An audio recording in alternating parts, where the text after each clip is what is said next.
a changé.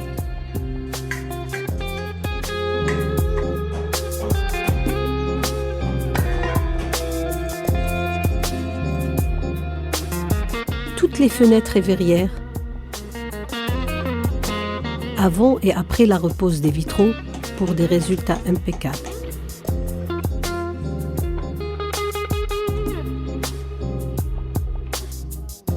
La croix, qui connaîtra une véritable résurrection. Et enfin, la pose des peintures minérales.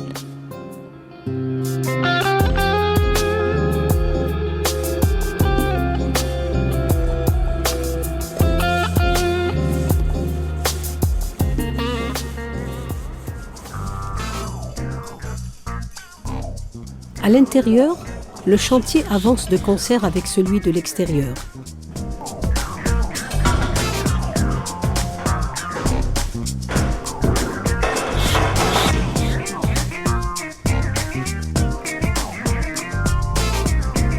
Les échafaudages, une fois montés,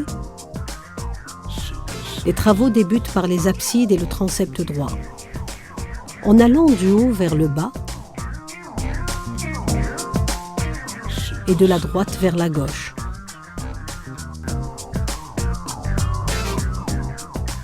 Là encore, tout est à reprendre.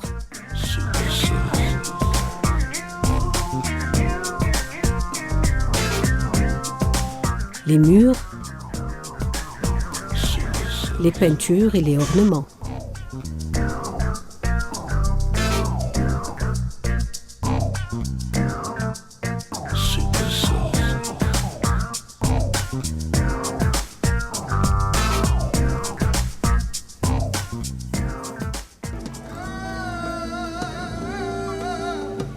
Parfois, le temps, mauvais,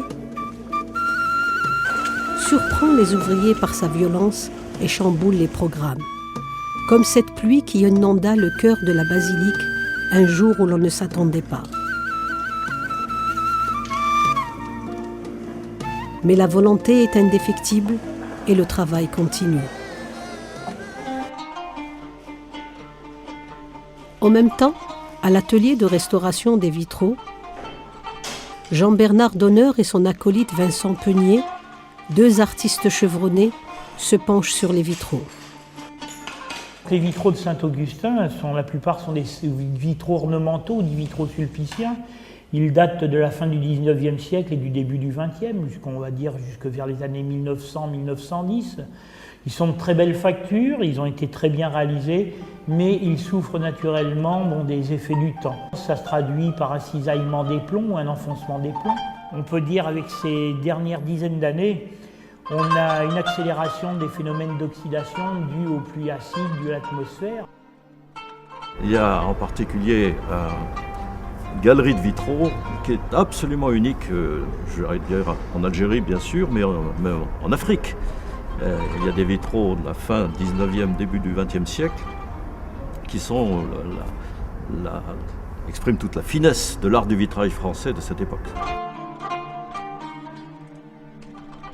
Tout le monde semble d'accord que la part du liant dans cette restauration reviendra aux vitraux, que tous jugent de magnifiques et de grande valeur.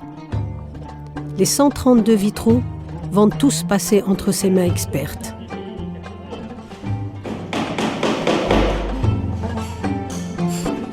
Et doucement, patiemment, chaque vitrail va retrouver sa prime jeunesse.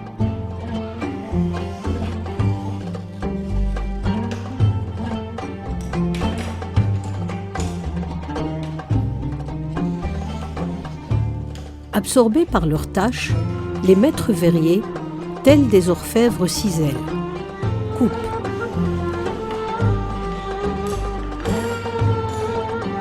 ajustent, retiennent avec des clous, changent les plombs et soudent.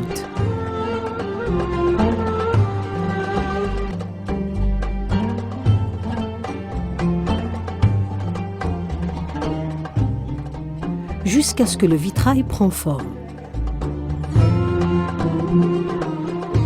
Il ne s'agit pas de création, mais de réparation, de reconstitution, car le travail de l'artiste de cette œuvre sera respecté.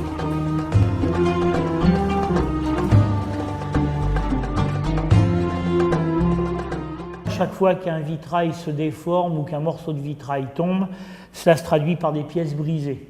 Alors les pièces sont inexistantes, à ce moment-là il faut les refaire à l'identique. Elles peuvent être brisées en 1 ou 2 morceaux, à ce moment-là on les répare. Et sinon, lorsqu'elles sont brisées en de nombreux morceaux, à ce moment-là on est carrément obligé de les changer. C'est un gros travail de restauration, de A jusqu'à Z. Reconstituer les parties manquantes, reconstituer les têtes manquantes, démonter, dessertir, nettoyer, remonter en plomb neuf. Ça a été une restauration vraiment complète. Jamais perdre de l'optique que la restauration, c'est quand même garder le maximum de pièces dans l'état d'origine et d'origine. La besogne de ces maîtres verriers, bien qu'elle demande des marteaux, des clous, du plomb, un poste à souder, elle reste tout en finesse, car le verre est délicat et le vitrail capricieux. Donc on a un panneau qui est serti, soudé, mais pas encore mastiqué. Donc là, on va assurer l'étanchéité.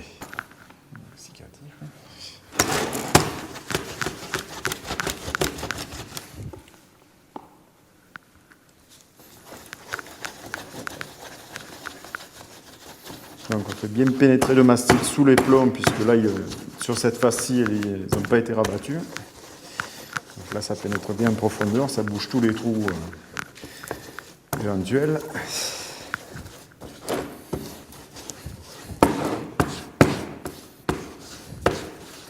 Même si c'est solide, ça reste quand même fragile. C'est ça qui est paradoxal dans la discipline. Donc là, je rabats les plombs pour emprisonner le mastic. Partie nettoyage, sur propre, et on enlève les excédents.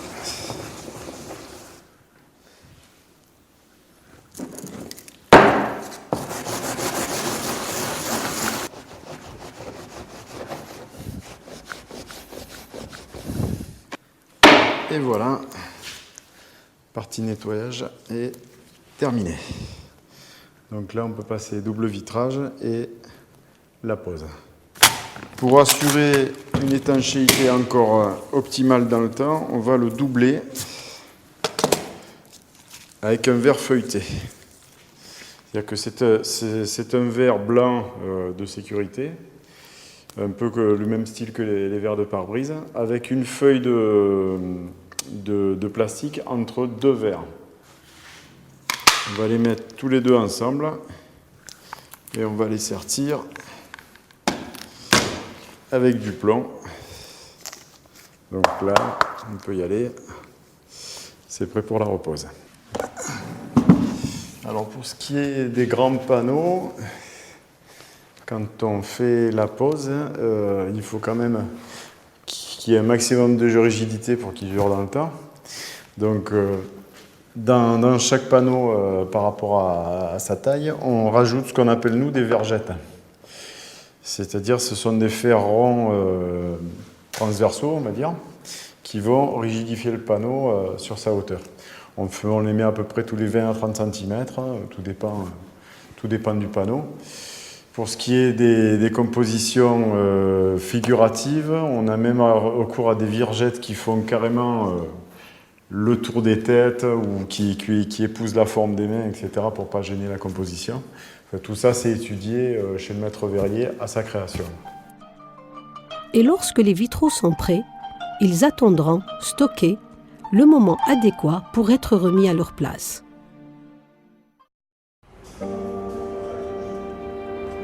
Quand ce jour arrive, les plaques mises temporairement à leur place vont être démontées.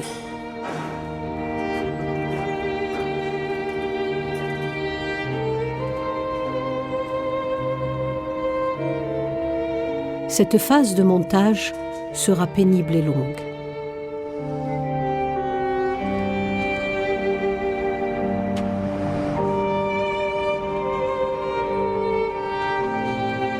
Un moment de solidarité et d'entraide entre Vincent le chrétien et Nasser le musulman. Tous deux, pour des raisons professionnelles évidentes et des raisons personnelles de foi et d'identité moins avouées, ne ménageront aucun effort pour monter les vitraux un à un et qui viendront reprendre leur place sur les murs de la basilique, mais surtout dans la mémoire des gens. Car ceux qui connaissent Saint-Augustin, toute confession confondue ou laïque, le connaissent à travers ses vitraux. Augustin, fils de Tagaste, actuellement Soukahras, est né en 354 d'une famille modeste mais soucieuse de son éducation. Sa mère Monique est profondément chrétienne et son père Patricius est païen. Augustin est un chercheur de sagesse et de vérité, mais sa quête de Dieu, tout comme sa vie parfois agitée, désempare sa mère Monique, qui confie son chagrin et ses larmes à l'évêque Ambroise. Mais Augustin était sans le savoir proche de Dieu. Un jour, dans son jardin à Milan, une voix lui dit « Prends et lis ». Et c'est la lecture des livres saints et sa retraite de Cassiasiacum qui le conduiront à la conversion à la foi chrétienne.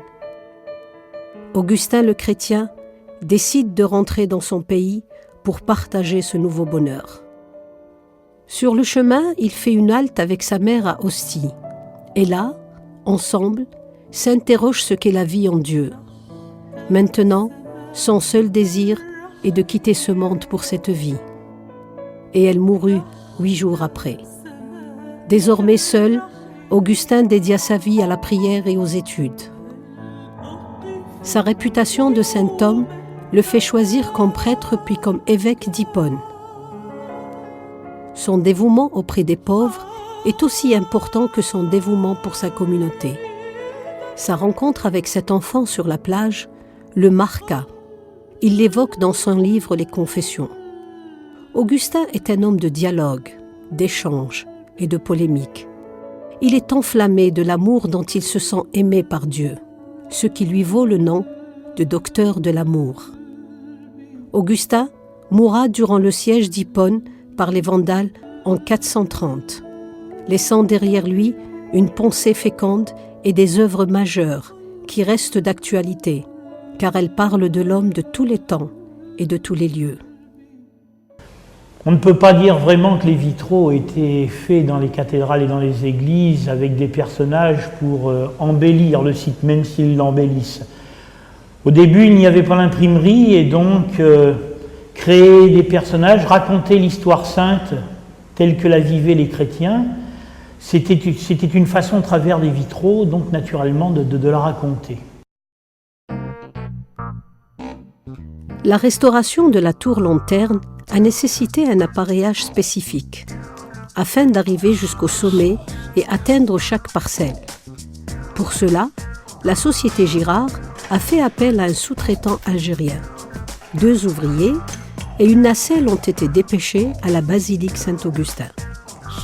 Cette technique permet l'économie des échafaudages, qui seront utilisés ailleurs pour l'avancement des travaux, et l'économie de l'argent. Dans cette restauration, chaque centime a son importance et doit être dépensé à bon escient.